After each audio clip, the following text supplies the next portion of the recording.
감사합니다.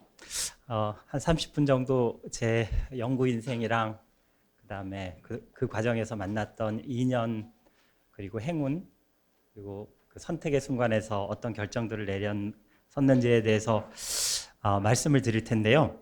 강연 요청을 받고 처음에는 할 얘기가 없는데 이렇게 난감해하다가 준비를 하다 보니까 하나둘 막 기억나는 게 생기고 그래서 양이 너무 많아져 가지고요. 나중에는 뭘 잘라내야지 자르다 보니까 얘기가 그냥 골격만 남아가지고 별로 재미없는 발표가 될 것 같아가지고 약간 걱정이 되고요. 근데 이런 좋은 기회를 주셔가지고 이제 오랜만에 못 보던 제자들도 한 자리에 모이게 되고 해서 이런 기회를 마련해 주신 한림원에 깊은 감사를 드리면서 또 유튜브에도 올린다고 하니 부담감이 상당한데 그래도 열심히 발표를 해보겠습니다. 제 얘기를 할 텐데요. 저는 그 1970년에 제주도 중산간 마을에서 태어났거든요. 여기 아주 맑은 물도 나오는 아름다운 동네인데 이제 어머니 말씀에 따르면은 일제 강점기 때는 일본군 부대도 주둔하고 해서 꽤 큰 마을이었다고 하는데 제주도 중산간 마을이 그렇듯이 이제 4.3 때 다 불타고 없어졌다가 제가 어렸을 적에는 한 20가구 정도 모여 사는 그런 마을이었습니다. 어릴 적 모습을 생각해 보면은 버스도 없었고 전기 수도도 없는 아주 여러분들이 상상할 수 없는 그런 상황이고 그때 모습은 그 제주 성읍 민속 마을에 가면 그대로 볼 수 있는데요. 되게 뭐 생각해 보면 힘든 시절이었겠지만 근데 시절이 지나고 보면 그런 어려웠던 일은 다 희미해지고 이제 되게 좋은 아주 아름다운 기억들만 남는데 예를 들어서 그 마을 목장 제주도의 마을 목장이라는 게 있거든요. 그래서 오다가 내려오다가 이제 오름과 그 바다를 물들이던 진짜 엄청난 그 노을들을 봤던 거, 그 다음에 소나기가 끝나면 뜨는 무지개들 뭐 이런 좋은 기억들이 있고요. 그리고 무엇보다도 그때는 밤에 이제 우리가 그 빛의 오염이 없는 마을이기 때문에 밤에 가면은 진짜 하늘에서 쏟아질 것 같이 그렇게 많은 별 그리고 은하수를 봤던 기억들이 새롭습니다. 근데 이런 경험을 다시 어른이 돼서 해보고 싶어서 옛날에 일리노이 있을 때는 옥수수밭에 찾아가서 별을 보려고 했는데 그 어릴 적 느낌은 다시 돌아오지 않더라고요. 그래서 되게 아쉬워하고 있는데 근데 이런 그 시골 마을에도 우리가 이제 70년대 막 이렇게 새마을 운동이 있었잖아요. 그래서 큰 길이 뚫리고 버스가 들어오고 이제 수도 전기가 들어오고 해서 4학년 때 제 과학자로서 인생을 처음 시작하는 인연을 만나게 되는데 다름이 아니라 그 코스모스 칼 세이건이 만든 코스모스가 TV에서 방영이 됐어요. 근데 아실지 모르겠지만 제 4학년이면 1980년이거든요. 그러니까 그 군사 정권이 막 시작하던 시절인데 이 코스모스라는 프로그램은 찾아봤더니 1980년 미국 PBS에서 처음 8월인가 10월부터 방영됐는데 거의 타임 딜레이 없이 한국에도 방영이 됐던 거죠. 그래서 그거를 보게 됐고 뭐 이 프로그램은 지금 아마 유튜브에서 찾아보실 수 있을 텐데 지금 봐도 되게 명작인데 이게 반젤리스의 음악이라고 하더라고요. 그걸 배경으로 아주 멋진 목소리를 가진 성우분이 이렇게 하셨는데 그때 이제 거기에 13편으로 돼 있는데 그 너무나 아름다운 그 얘기를 들으면서 물리학자가 돼야 되겠다 이제 결심을 했고 그 결심은 변한 적이 없습니다. 그런데 이제 그 결심의 큰 문제점은 뭐냐 하면은 물리학자들은 아인슈타인 같은 천재만 될 수 있는데 나는 아무리 봐도 너무나 평범한 능력을 가지고 있어서 그런 두려움 같은 건 있었지만 이제 그냥 열심히 공부를 했고요. 그래서 뭐 고등학교까지 특별한 내용은 없고 이것이 이제 그 합격 통지를 받은 날 우연히 형과 아버지랑 찍은 사진이 있어가지고 갖고 와봤습니다. 그래서 부품 꿈을 갖고 이제 대학에 들어왔는데 대학에 들어오고 보니까 대학 생활 모습은 제가 상상했던 거는 완전히 달라가지고 뭐 학과 공부도 안 하고 그 다음에 뭐 사회과학 서적 공부하는 서클에도 들어갔지만 뭐 이해도 안 되고 납득도 안 되고 해서 대학 생활은 아주 방황하면서 보냈는데요. 공부를 하는 대신 1학년 겨울방학 때 이제 하숙집에 들어갔는데 하숙집 주인 아저씨가 그 바둑 고수셨어요. 아마 단증을 가진 고수셨는데 첫날 저랑 이제 바둑을 두자고 해서 바둑을 뒀는데 당연히 9점 바둑을 두고 깨졌죠. 깨졌는데 이제 복기를 하는데 제가 100 몇 수 되는 수를 다 기억을 할 수 있더라고요. 그래서 바둑에 재능이 있나? 하고 3년 동안 바둑을 진짜 열심히 두면서 보냈습니다. 그래서 응답하라 1988을 보신 분은 알겠지만 그 당시에 이창호가 나타난 때였는데 제가 첫 그 동양증복부 할 때 저 북악스카이 호텔까지 찾아가서 그거를 직관하고 막 그런 경험이 있습니다. 뭐 그렇게 지내다 보니까 학점은 말이 아니었겠죠. 제가 찾아보니까 이게 졸업 학점이더라고요. 그래서 제적을 겨우 안 할 정도로 해서 겨우겨우 졸업을 했는데 제가 이자를 보고 놀랐던 것이 제가 꼴찌가 아니더라고요.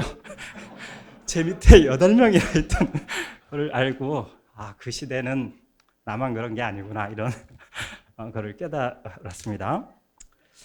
근데 졸업을 하려고 보니까 이제 뭐 공부도 안 했고 사회에 나가야 될 텐데 대학 들어올 때는 그래도 과학자가 되겠다고 들어왔는데 아무것도 못하고 이제 밥벌이를 하게 되면 너무 아쉬울 것 같아가지고 대학원을 들어가서 내 이름으로 논문 한 편만 쓰고 그래야 이제 평생 후회가 안 되겠다 해서 이제 대학원을 들어가기로 결심을 했고요.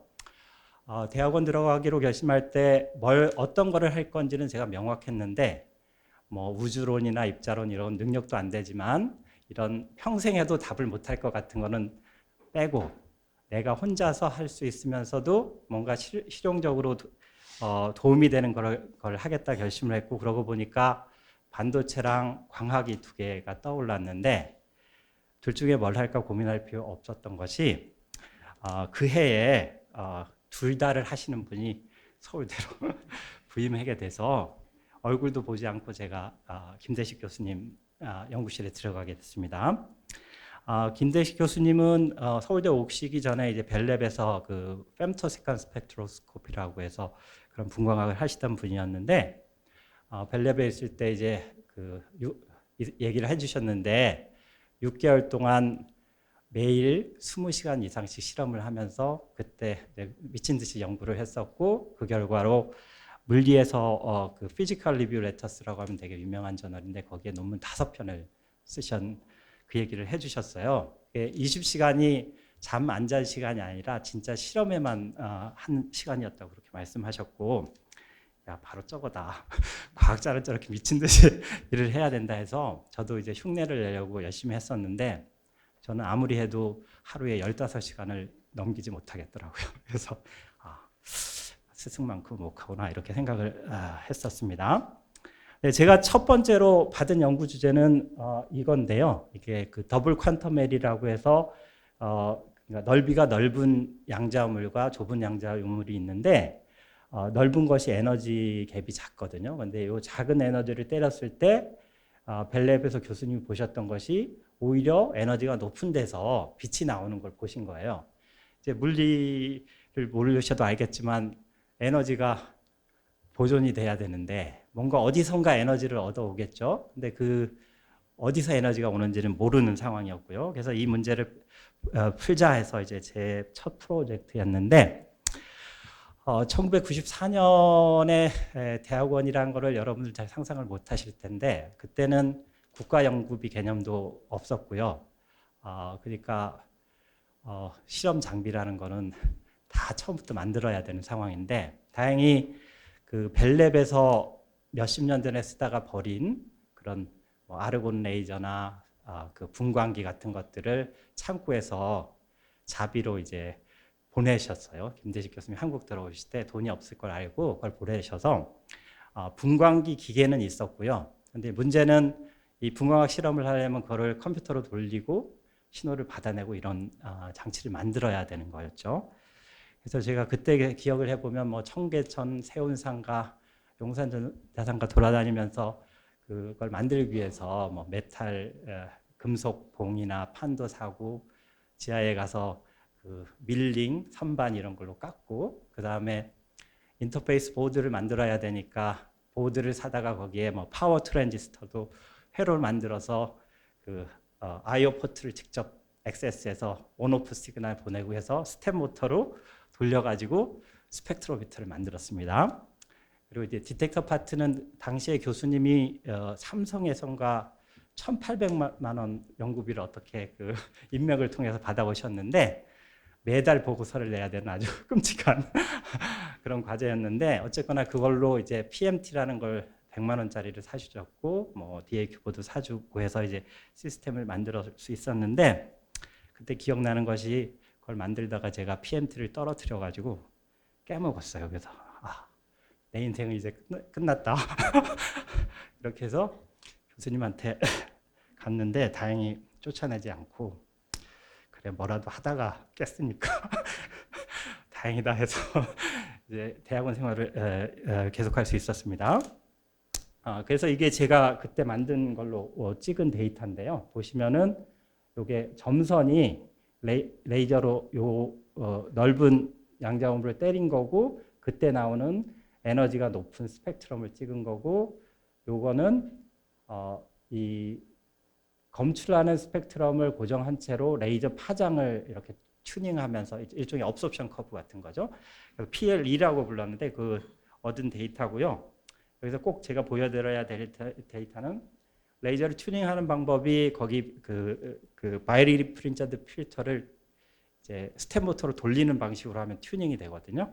근데 레이저 위에서 모터를 돌리니까 레이저 인텐시티가 이렇게 마구마구 떨렸죠. 그래서 제가 한 방법은 그 일렉트로 옵틱 모듈레이터로 이제 전기장을 걸면 파워를 컨트롤할 수가 있는데 그 피드백 루프를 써서 이렇게 깨끗한 데이터를 얻고 너무 기뻐가지고 교수님한테 가서 딱 보여줬는데 저는 이제 칭찬을 받을 줄 알았는데 아무 말씀도 안 하시더라고요. 그래서 뭐지 이렇게 했는데 며칠이야 보니까 이제 방에 교수님 방에 딱 그거를 데이터를 붙여 놓으셨더라고요.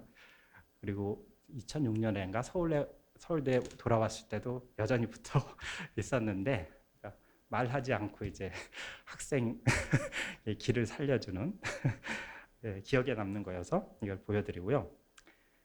요 프로젝트에 대해서 되게 저한테는 의미가 있는 프로젝트인데 그럼 이제 지금 궁금하실 텐데 도대체 에너지를 어떻게 얻냐? 그걸 제가 어떻게 풀었냐 하면 펄스 레이저를 가지고 했는데 첫 번째 펄스는 이 넓은 에너지가 낮은 양자음을 익사이테이션 시키고요.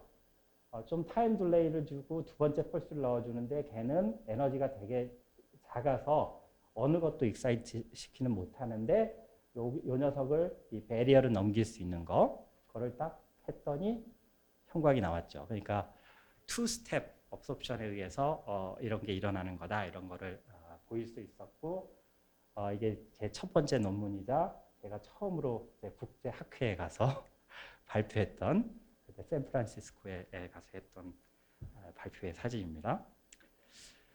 이 첫 번째 프로젝트가 98년에 끝났는데 끝나고 나니까 이제 교수님이 저보고 너는 이미 박사 학위를 받을 자격은 충분한데 이제 몇 년을 더 있어야 되니까 왜냐하면 그때는 전문연구원이 5년 기한이었고 2001년까지는 서울대에 있어야 되니까 남은 시간 동안 진짜 실패할 수도 있는 그런 프로젝트를 한번 해보자 해서 오케이를 했고 그때 시작했던 것이 바로 이 프로젝트인데요. 그때 옆에 재원호 교수님 방에 이제 제 이상기라고 제 친구가 있었는데 그 친구가 하던 것이 뭐냐 하면은 잘 아시다시피 이제 광학 실험이라는 것이 분해능이 뭐 2분의 람다에 의해서 결정되잖아요. 근데 그 근접장 현미경이라는 것을 하고 있었습니다. 근접장 현미경이라는 거는 그 광섬유를 끝에다가 되게 작은 구멍을 내고 그 그 광섬유를 가지고 이렇게 스캔을 하면서 광학적 신호를 얻으면 그때 레졸루션은 이 구멍의 크기가 결정을 하게 되겠죠. 그래서 그 구멍을 작게 하면 그것이 분해능이 되는데 이 실험을 하고 있었고요. 저희 실험실은 교수님이 이제 그 femtosecond 스펙트로스코피를 하고 있어서 요 두 개를 합친 랩은 없었거든요, 그 당시에. 그래서 이걸 합쳐서 이제 사도시 저온에서 싱글 퀀텀 돛의 그 스펙트로스코피를 하자 해서 이제 같이 공동 연구를 시작하게 됐는데 그때 이제 이상기 박사께 제가 많이 배웠고요. 근데 몇 달을 일하다 보니까 이제 문제가 있었어요. 그게 뭐냐면은 실험 장비는 우리 실험실에 있는 게 아니고 이제 거기에 빌딩 하는데 항상 제가 보조적 역할밖에 못 하게 되더라고요. 근데 그런 거를 제가 되게 싫어하거든요.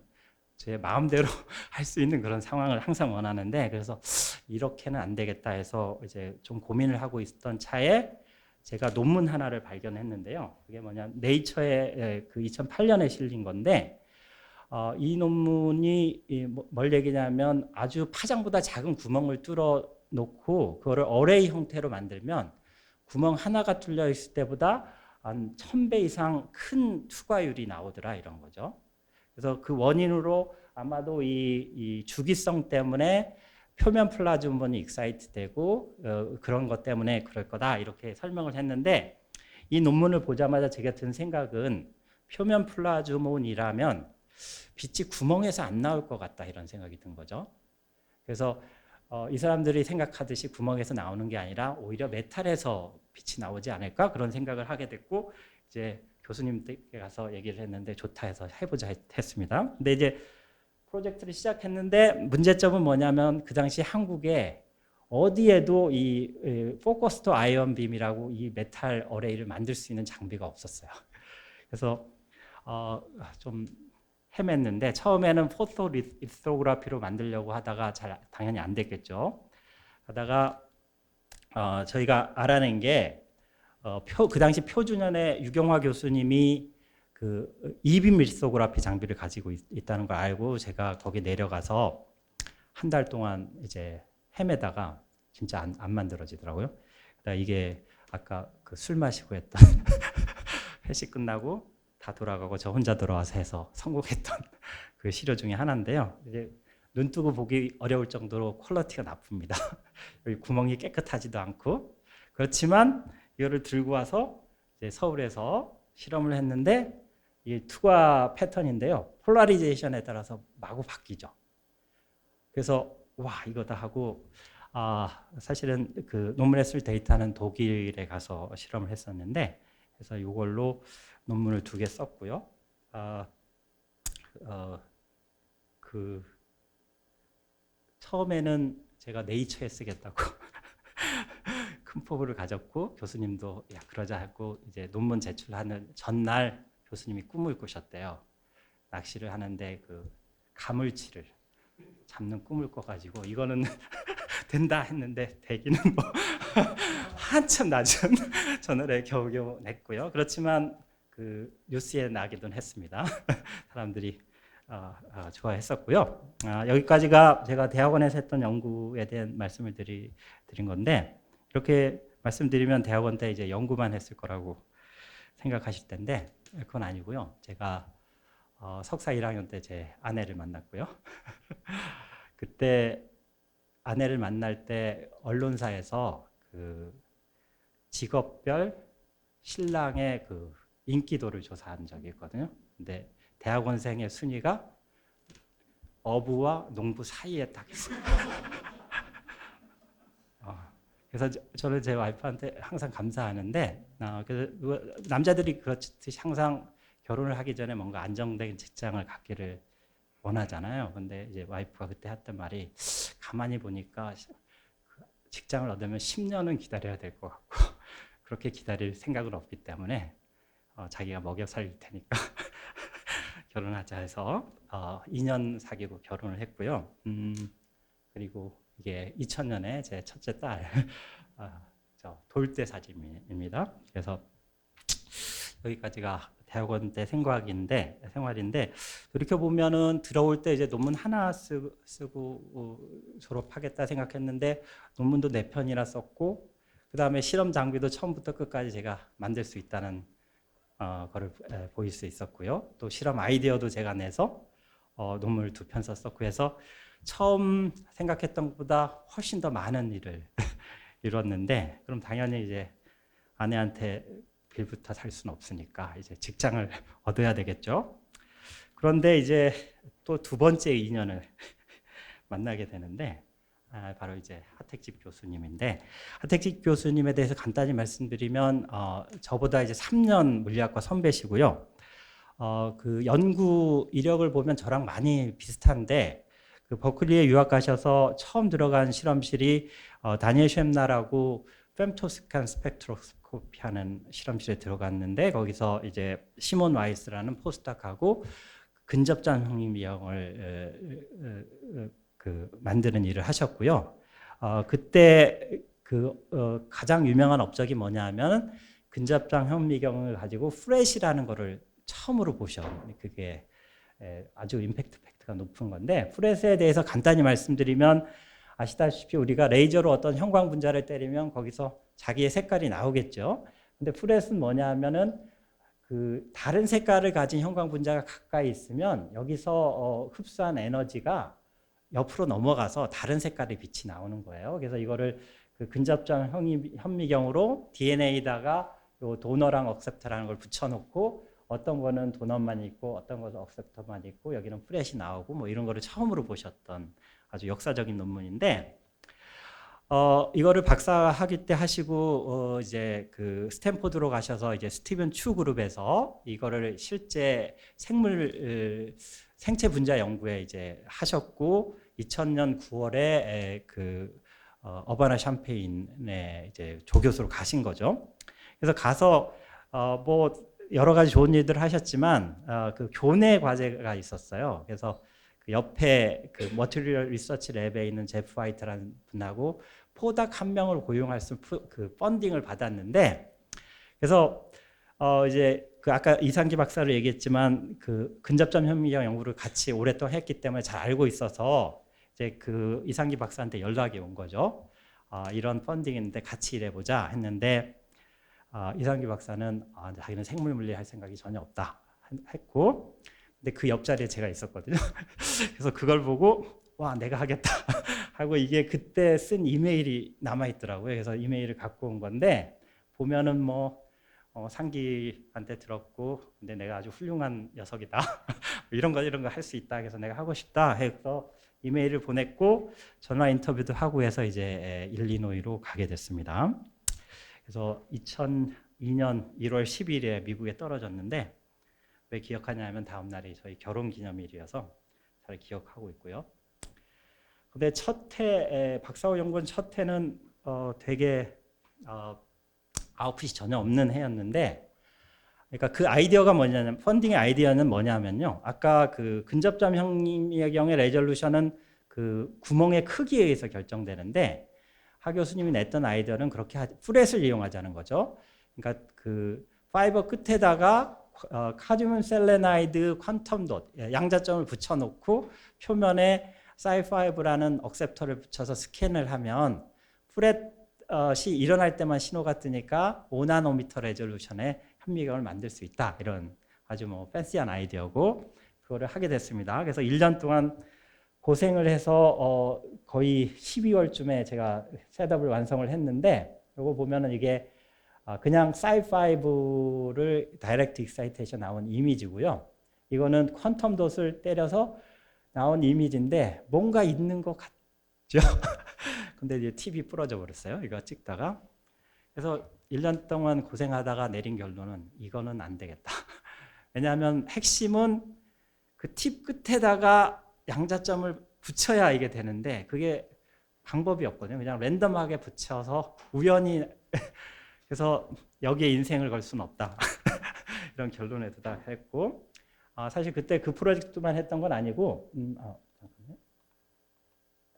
그 이제 하 교수님이 다른 프로젝트도 줬는데 우리가 잘 아시다시피 심해에도 생물이 살잖아요. 그래서 마리아나 해구 같으면 거기에 이제 1kg 기압 정도의 압력이 가하는데 거기서는 뭔가 분자들의 운동이 달라지지 않을까? 뭐 그런 아이디어를 줘서 이제 제가 그 3kg 기압까지 걸 수 있는 프레셔 셀을 만들고 이제 거기서 싱글 몰레큘 실험을 하는 것을 했었는데요.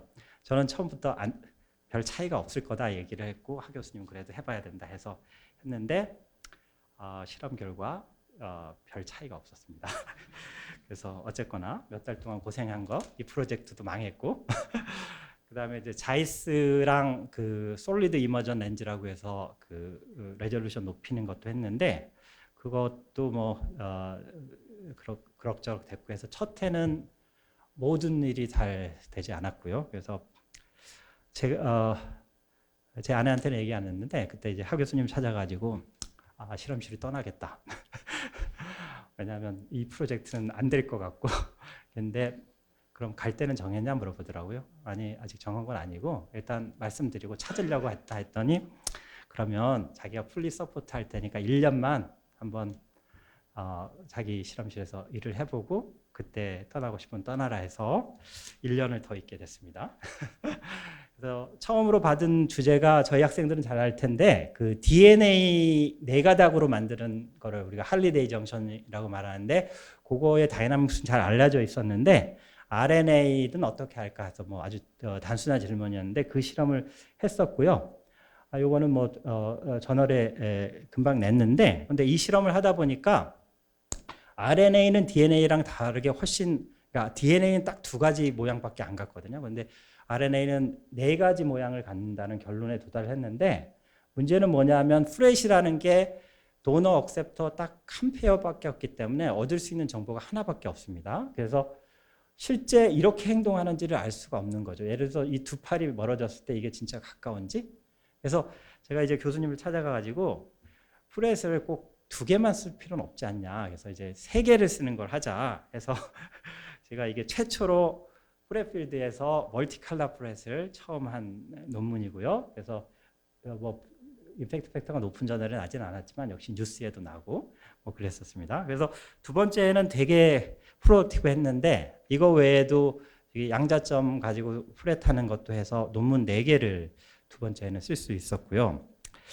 그래서 이러다 보니까 제가 느낀 거는 제가 대학원생 때는 반도체 쪽을 하다 보니까 그 실험 아이디어를 얻는 게 되게 어렵더라고요. 왜냐하면 몇십 년 동안 해온 필드고 그래서 그거를 다 알아야 뭔가 새로운 걸 할 수 있을 텐데 이 단일 분자 분광학이라는 거는 막 생겨난 필드고 저처럼 아는 것이 없어도 아무거나 해도 이제 논문이 되는 마치 이제 그때 느낌은 뭐냐면 그 캘리포니아에서 금광이 발견됐는데 그냥 언덕만 넘어가면 금을 발견하던 시제 아닙니까? 그래서 이거 나도 교수를 할 수 있겠는데 이런 생각이 들었는데 근데 지금까지 한 일은 재밌긴 했지만 그렇게 임팩트 있는 건 아니어서 뭔가 큰 프로젝트를 하나 해야 된다 생각하던 차에 이제 기회가 왔죠. 그러니까 그 간단히 그 저희 필드를 그 당시에 필드를 정리를 하면 그 단일 분자 실험을 할 때 형광을 쓰는 그룹이 있었고요. 그게 저희 지도 교수님 하택집 교수님과 하버드의 샤오웨이장 이런 쪽 그룹이 있었고 트위저라고 해서 레이저로 그 작은 구슬을 잡고 힘을 가해서 하는 이제 폭스 스펙트로스코피라는 게 있었고 이제 스탠포드의 스티븐 블락이랑 버클리의 이제 부스타만티 그룹이 이제 이끌어가고 있었습니다. 근데 2003년 말쯤에 이제 하택기 교수님이 어디 학회에 갔다가 이분들을 만나고 이 그룹에서 그 포스 스펙트로스코피랑 저희 형광을 합치려는 노력을 하고 있는데 고생을 하고 있다. 왜냐하면 이 비드를 잡는 데 쓰는 IR 레이저가 형광을 잡는 데 쓰는 그 오가닉 다이를 죽여버려 가지고 실험 못 하고 있다는 거죠. 그래서 그걸 해결하기 위해서 두 레이저를 시간에서 교차하는 방식으로 이제 하려고 하고 있는데 자기 생각에는 그렇게 하지 말고 그냥 공간적으로 분리해서 하면 되지 않을까 이런 말씀을 주셨어요. 근데 그 말을 듣자마자 바로 이거다 이렇게 했죠. 그래서 핵심은 뭐냐면 힘을 가할 때마다 그 분자의 위치가 달라지기 때문에 그거를 따라가면서 또 디텍터는 위치가 안 배야 되니까 이런 문제를 풀어야 됐는데 그 문제는 사실은 기하광학을 조금만 아시는 분이면 금방 풀 수 있거든요. 그래서 밤새 고민해서 그 셋업을 그리고 가서 교수님을 찾아가서 이렇게 하면 된다 했더니 해보자 해서 이 프로젝트를 제가 시작을 하게 됐고요. 이미 포닥으로 2년을 보냈기 때문에 나는 이제 시간이 많이 충분치 않다는 걸 하고 계획을 세우기를 1년 만에 이걸 마무리 짓자 해서 주문하고 이제 그 셋업 만드는 거 도착하기 전에 뭐 프로그램 다 만들어 놓고 해서 제가 다음에 그러니까 1년 되기 전에 잡았는데요. 이게 12월 14일 날 제가 처음 받은 첫 실험에서 받은 건데 이게 그 할리데이 정션의 투 스테이트 다이나믹스인데 힘을 가했더니 변하는 걸 봤어요. 너무 기뻤는데 당시 이제 연말이어서 실험실에 다 일찍 휴가를 갖고 저 혼자밖에 없어서 이 기쁨을 나눌 사람이 없어가지고 이제 집에 가자 그래서 와이프한테 달려가다가 과속을 해가지고 그 티켓을 먹어가지고 와이프한테 칭찬을 못 받고 이제 혼났던 기억이 있습니다. 어쨌거나 이것이 사실은 그 저희 필드에서 이제 최고의 그룹들이 하려고 경쟁하던 거였는데 이제 제가 첫 번째로 성공했기 때문에 이 정도면 그 잡을 얻을 수 있지 않을까 해서 이거는 사이언스랑 그때 뉴스에 났던 거고요. 2005년 8월부터 이제 미국은 잡 어플라이 하는 시기거든요. 그래서 봤더니 86군데를 제가 어플라이를 했더라고요.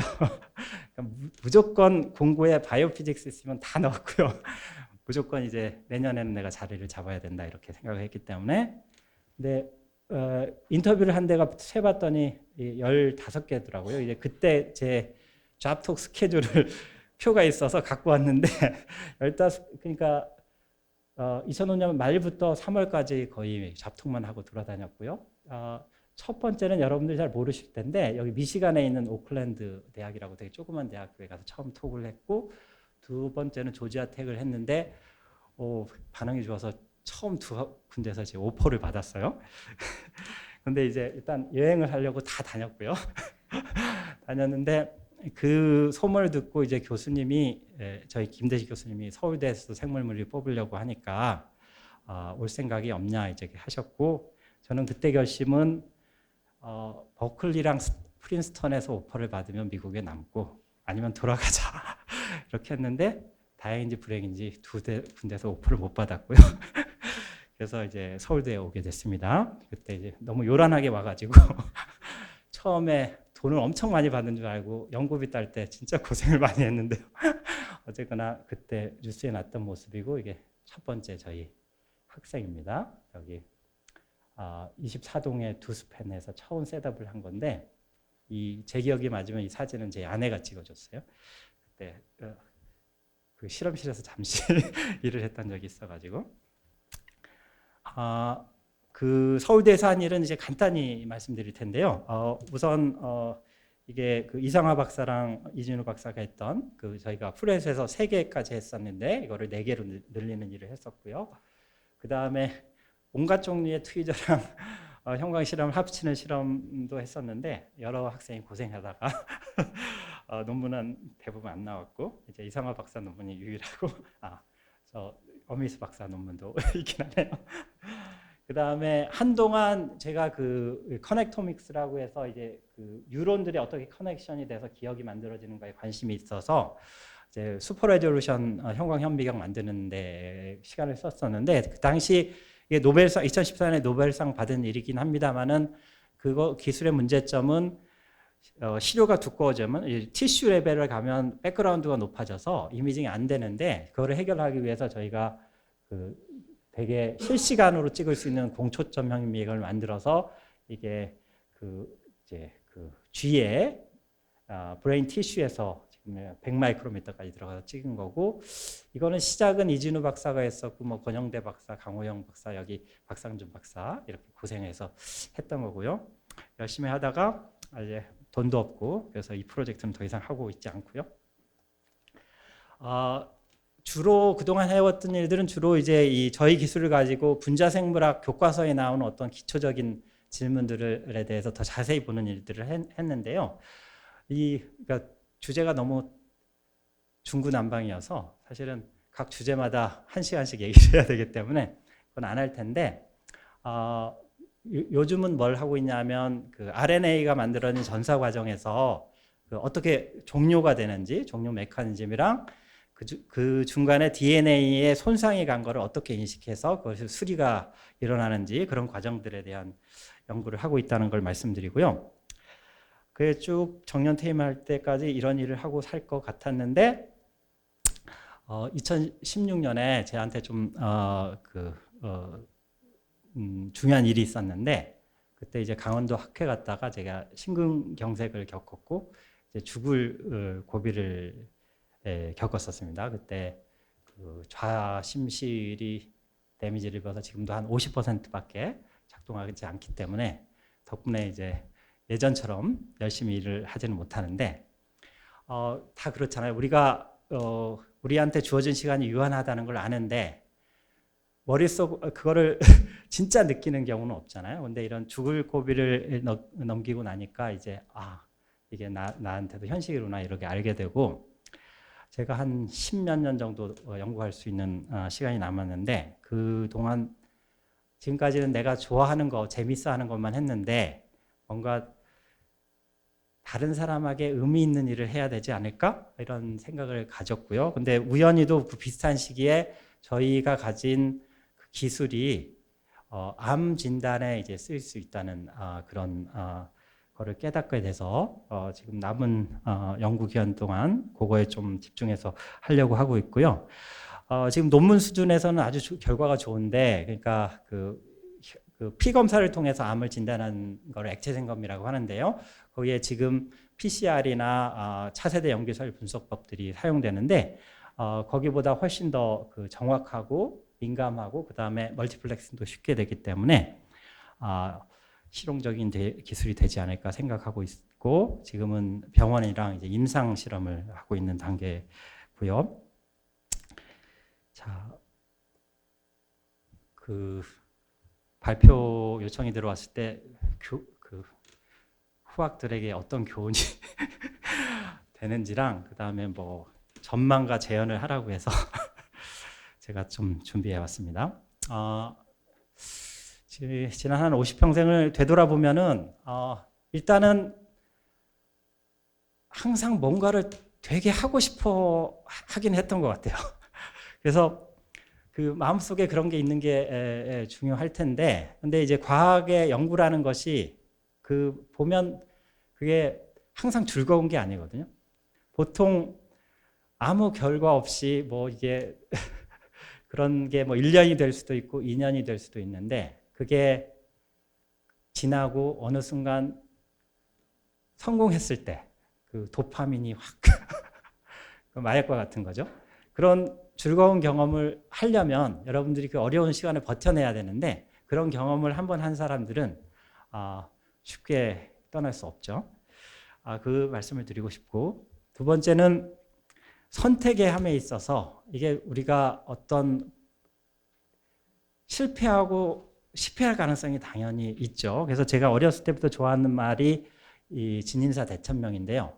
여러분들이 이 말을 어떻게 해석할지 모르지만 저는 이렇게 해석하는데, 당연히 열심히 하겠죠. 근데 열심히 한다고 성공이 보장된 건 아니거든요. 근데 실패를 당연히 할 수 있는데, 근데 실패하더라도 그거를 내가 감당할 마음이 그러니까 시도도 안 해보고 하면 너무 후회가 남을 때, 그때 과감히 선택을 하라, 그런 말씀을 드리고 싶고, 그 다음에 요거는 실패하더라도 니체가 한 말인데요. 그 과정 속에 여러분이 죽지만 않으면 더 강해지니까 그거를 긍정적으로 바라봐라, 이렇게 말씀드리고 싶고, 저희 연구 분야에 대해서 전망과 제언을 하라고 하는데 제가 사실 그럴 수준은 아닌데, 역사를 돌이켜보면 저희 생물물리라는 게 사실은 어떤 물리라는 새로운 방법론을 가지고 생명현상의 그 풀지 못했던 문제들을 풀자는 거잖아요. 그래서 예전에 보면 뭐 망원경이 있었고 엑스레이가 있었고 뭐 온갖 새로운 기술들이 들어왔는데 저희 단일 분자는 벌써 30년이 지난 거고요. 그래서 지금도 유용하게 쓰이고 있지만 뭔가 혁신적인 기술이 새로운 곳에서 나타나겠죠. 그게 뭐가 될지 모르겠습니다. 뭐 진 에디팅이 될지 AI가 될지 모르겠지만 그런 것이 되려면 뭔가 새로운 시도를 하게 될 테고 역시 그게 그 새로운 시도는 성공할지 실패할지 모르는 거죠. 근데 그런 것들 여러분들이 과감히 시도해서 우리나라 과학에도 뭔가 혁신이 일어나는 그런 일이 있었으면 좋겠고요.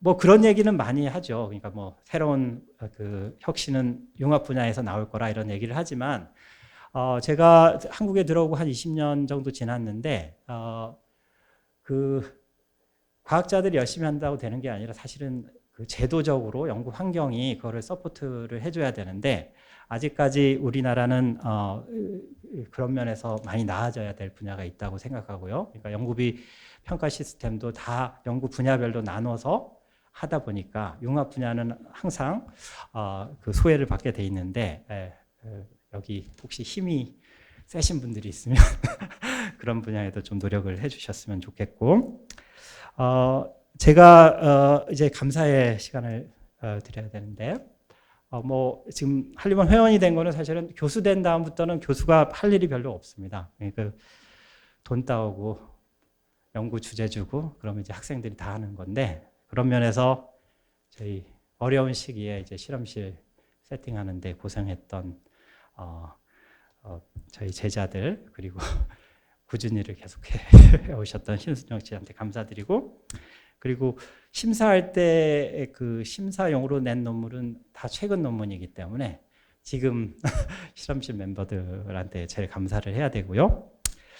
50년 지난 세월을 생각해 보면 내가 그 시절에 가도 똑같은 선택을 했을까 하면은 아마도 똑같은 선택을 했을 거라고 생각이 드는데 그 이유는 제가 그렇게 생겨먹었기 때문인데 그렇게 되도록 유전자를 주고 어렸을 때 트레이닝을 시키신 저희 부모님께 감사를 드려야 되는데 저희 어머님은 이제 그 아까 그 제가 태어난 마을에서 4.3 사건 때 이제 고아가 되시고 진짜 어렵게 지내오신 분인데 뭐 그 초등학교도 못 초등학교 가본 적도 없는데 그 사는 모습으로 항상 저한테 모범이 되시는 분이고요. 제가 어떤 선택을 하든 항상 넌 잘할 거야 하면서 이제 어떤 분이고 제 아버님도 이제 그 초등학교를 못 나오셨는데 그래도 이제 농사하는 와중에서도 되게 배움에 대한 그 욕구가 강해서 이제 공부도 하시고 저희 가족 중에서 유일하게 제가 무슨 연구를 하는지 항상 물어보시는 그런 분이십니다. 그래서 제가 아마 과학자게 된 것도 이제 아버님을 닮아서가 아닌가 그런 생각을 하고 있고요. 이 자리를 들어서 이제 감사를 드리고 싶고 또 오랜 시간 동안 얘기를 들어주신 여러분들께 마지막으로 감사드리겠습니다. 네, 대단히 감사합니다.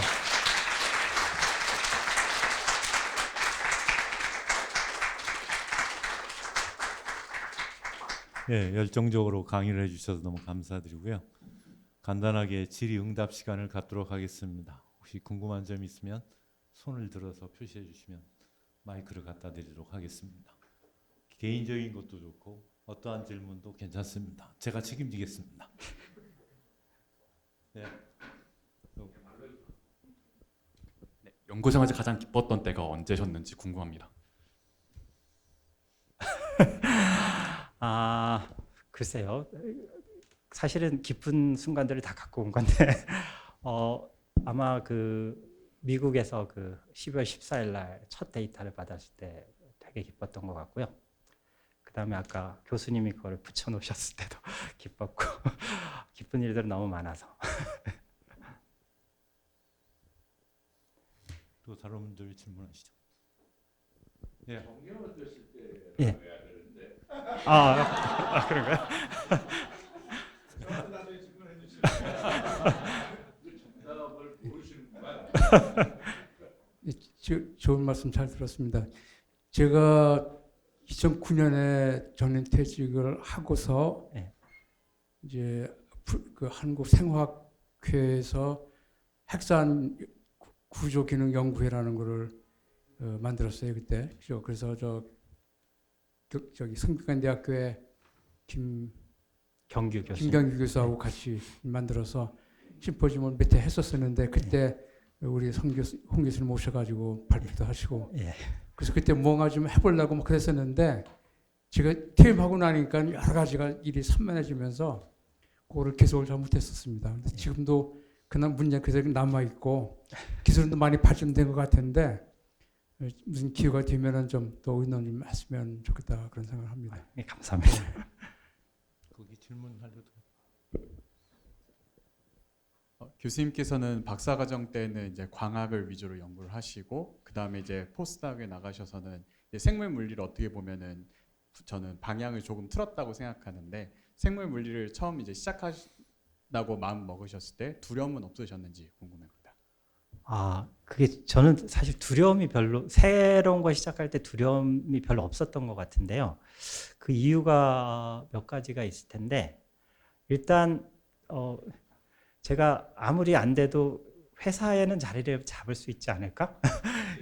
이런 근거 없는 자신감이 있었던 것 같고 그리고 제가 대학원 올 때 과학자가 되겠다고 생각하고 대학원 들어오고 포닥 갈 때도 뭘 이루겠다는 마음보다는 배우고 싶다는 마음이 그러니까 그때 생각을 해보면 이제 물리학이 세상 만물을 설명한다고 하는데 그때까지 생명 현상에 대해서 하는 걸 한 번도 들어본 적이 없었고 그거를 어떻게 마지막 제가 그걸 배우고 회사에 들어갈 수 있는 기회라고 생각해서 간 거기 때문에 그러니까 어떤 면에선 꿈이 별로 막 그렇게 크지 않았기 때문에 두려움이 없었지 않았나 이제 그렇게 생각을 하고 있습니다.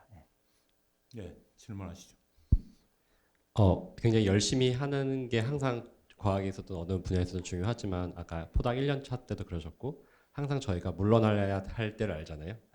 언제가 우리가 물러나야 할 이 프로젝트에서 물러나야 할 때인가 나의 커리어에서 물러나야 할 때인가에 대한 말씀 부탁드립니다. 그게 되게 중요한 질문인데 그렇잖아요. 아까 그 캘리포니아에서 금광이 발견될 때 저 고개를 넘으면 있을 수도 있고 그래서 여기서 포기해버리면 그 고개를 놓치는 거잖아요. 그래서 그게 사실은 무작정 열심히 하는 게 중요한 게 아니라 언제 멈출지가 중요한데 제가 제 원칙이 있어요. 근데 그거를 중간에 한번 멈추기 시작하면 그게 버릇이 돼서 조금만 어려우면 멈추고 그런 두려움이 있었거든요. 그래서 저는 항상 제가 머릿속으로 납득이 되지 않으면 계속 하거든요. 근데 아까 그거를 멈추기로 결정한 거는 사실은 그걸 하기 전에 그 고려대 박규환 교수님이랑 좀 그 조언을 받았었는데 그분이 이제 스티븐 호킹 밑에서 포닥을 하셨거든요. 그때 퀀텀 그래비티를 하고 있었는데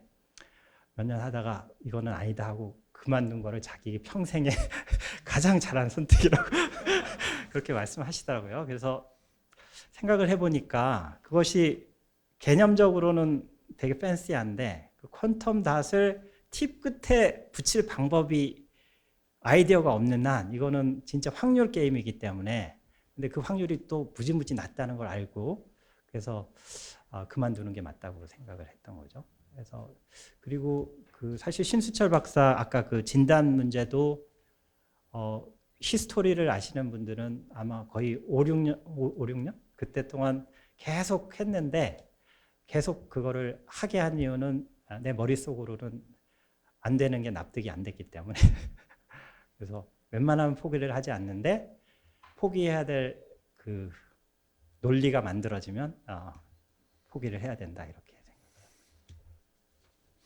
또 질문 없습니까? 제가 한 가지 질문. 그 어바나 샴페인 깡촌에서 네. 연구를 하셨는데 여기 대학원생들도 엄청난 스트레스 가운데 공부를 하고 있습니다. 연구를 하고 있죠. 그런 스트레스를 어떻게 푸셨는지 좀 조언을 할 만한 게 있으면 해주시죠. 술 드시는 거 빼고. 사실 저는 연구가 뭐 그러니까 어떤 면에서는 스트레스를 그 스트레스 정도가 높을수록 그걸 해결했을 때 아까 도파민이 더 많이 분비되기 때문에 그 과정을 즐길 줄 알아야 된다고 저는 생각을 하거든요. 어떤 취미 생활이나 이런 건 안 하셨습니까? 아, 취미요? 아, 많죠. 바둑도 두고 대학원 때 스타크래프트도 아, 신나고. 그러셨군요. 자, 그럼 시간이 좀 지나서 여기서 마치도록 하겠습니다. 큰 박수 다시 한번 부탁드립니다.